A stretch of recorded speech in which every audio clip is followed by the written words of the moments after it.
The error we're facing here has to do with the fact that we're wrapping our app container with connect. And that simply breaks our React router. We can easily fix that though. We need to import the with router higher order component from React Router DOM.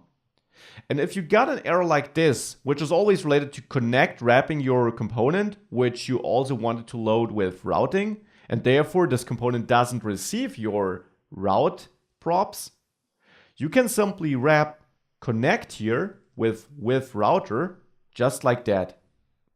And now with that tiny change, with router will enforce your props being passed down to your app component still, and therefore the React router is back on the page and will know what's getting loaded. So with that, we're working again. So now let's try out what we originally wanted to test.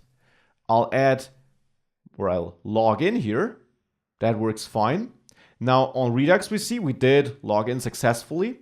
If we have a look at the application tab, we see that we have these 3 fields populated. Now let me reload the app. You see that's cleared, and in Redux we dispatched auth logout.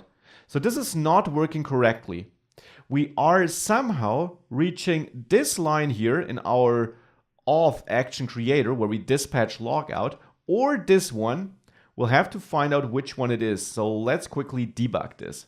To debug that, we can go into sources and there into our folder source.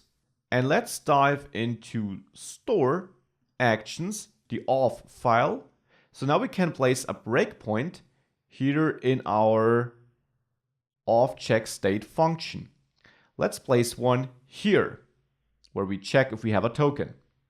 Let me now go to authenticate and log in again so that we have a token for the future.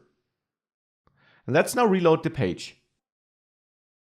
We now get stuck here because the breakpoint kicks in, and we do fetch the token successfully.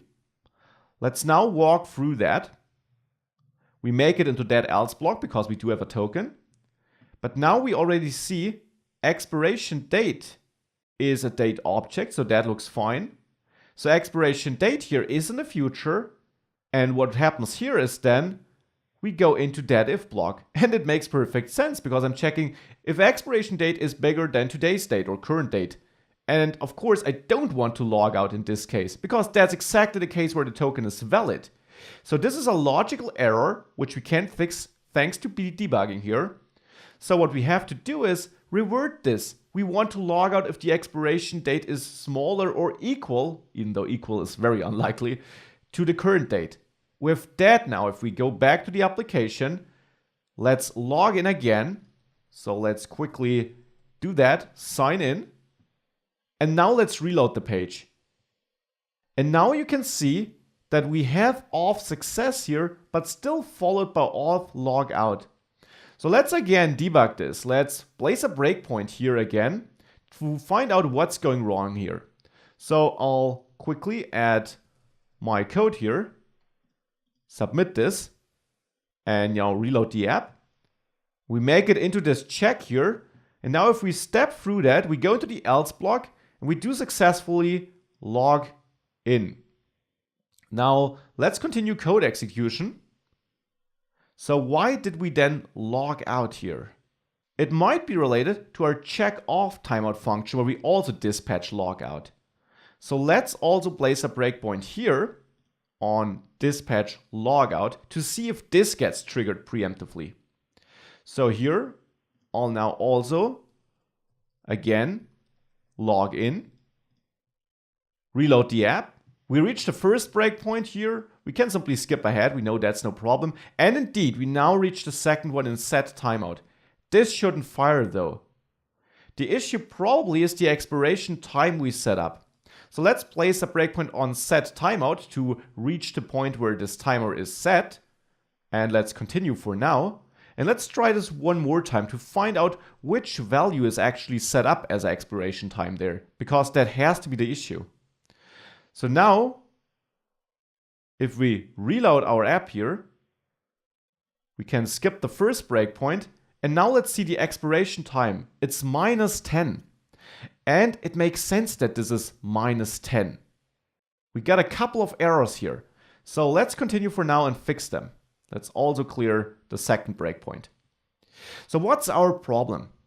To check off timeout at the bottom where I automatically log in, I'm passing the difference between the future date and today. Now, the issue is that I use get seconds. I wanted to use get time here. That's the time in milliseconds. That's the big number I wanted to use. So get time now gives us the correct difference in milliseconds.